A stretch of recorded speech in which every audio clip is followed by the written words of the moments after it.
and welcome back to the channel. My name is Rachael Lee. I'm a local realtor here in Jacksonville, Florida. And today we are going to be going over the cost of living here in Jacksonville. So this is a big question I get from all of my buyers that are moving to Jacksonville from out of state. So my relocation buyers, they all want to know, what is the cost of living in Jacksonville compared to where they're coming from? So if you've been here on my channel for a while, you've seen my other videos on reasons why you would want to move to Jacksonville, as well as reasons why you wouldn't want to move to Jacksonville. You've also seen our local highlights on some of our favorite neighborhoods here in Jacksonville. And you must know by now that Jacksonville is the largest city by landmass in the country. It's about 875 square miles. So when you're talking about Jacksonville as a whole and the cost of living in all of Jacksonville, it's going to be an oversimplified answer for the most part. Each individual neighborhood definitely has varying cost of living, but for the most part, we're going to go over the generals of Jacksonville today to give you an idea of whether or not Jacksonville is going to be a good fit for you and your family.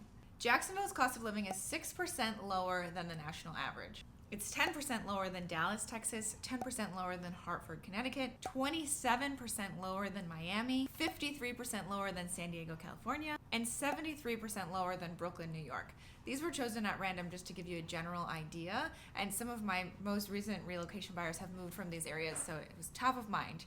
But that just gives you a general idea of the cost of living versus other places in the country. Now, those percentages came from the Forbes Advisor cost of living calculator, where you can go online and actually type in wherever it is that you're moving from, and they will give you a direct side-by-side comparison between where you're moving from and Jacksonville.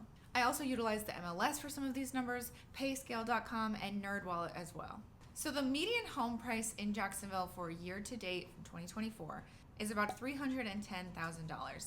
Now again, these are general estimates. This is pretty low for a lot of the neighborhoods that I work in, but I do think it's important to know where we're at for the median home price. Now, the average household salary is between $50,000 to $70,000 a year. This was a hard one to nail down. There was a lot of different figures out there, so I just gave you the range. I know it's kind of a large range, but that also just gives you an idea of what the cost of living is like compared to other places in the country. Now, the median rent for a 2-bedroom apartment was about $1,800 a month, a typical energy bill being about $185 a month, and gas being around $3.40 per gallon. Jacksonville was actually ranked the 173rd most expensive city out of 269 cities that were surveyed. Now, it's also important to note that in Florida, we don't have any state income tax, which is a huge draw for most people coming from other states. However, that does show up in our property taxes being slightly higher. So you'll want to make sure that you get a good estimate on this if you are looking to move to Jacksonville so that you're not surprised by these numbers. Another thing to pay attention to right now as far as buying a home in Jacksonville is going to be the homeowner's insurance. And this is not Jacksonville specific, this is all of Florida. Over the last few years, we've seen major companies pull out of Florida.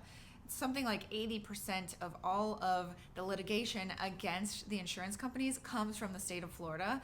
Luckily, going into 2024 and 2025, we are seeing a lot more companies start to come back, which makes the competition between the companies better, and we should start to see these rates even out and go back down. But for now, it is a consideration. You're going to want to make sure that you have those two numbers up front and you know how they're going to impact your monthly payment before you sign on the dotted line of your contract for a new Jacksonville home. Now I'm going to take you on a little bit of a walking tour through a local Jacksonville Target as well as a local Jacksonville grocery store Publix.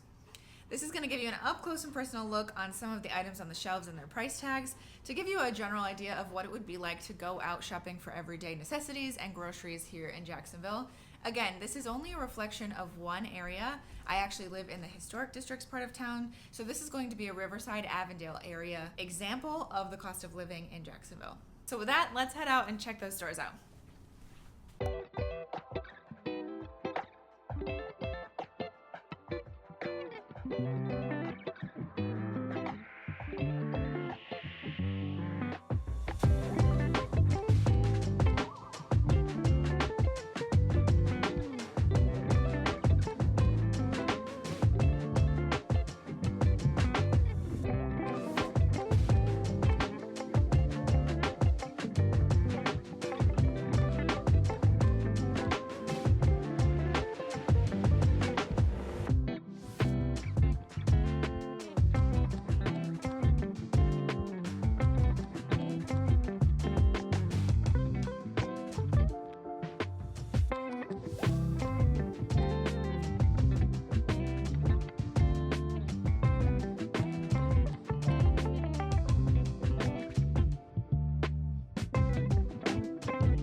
concludes our walking tour today for the cost of living in Jacksonville, Florida. Feel free to comment down below and let me know what you think of the cost of living. Is it higher than your area? Is it lower? Are you considering Jacksonville as a new place to relocate to?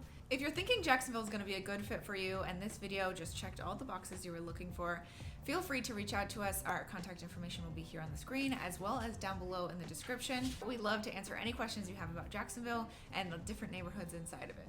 If you're thinking you're ready to jump into the home buying process, feel free to check out our videos that'll be linked down below on how to buy a house in Jacksonville, Florida. And we will see you in the next one.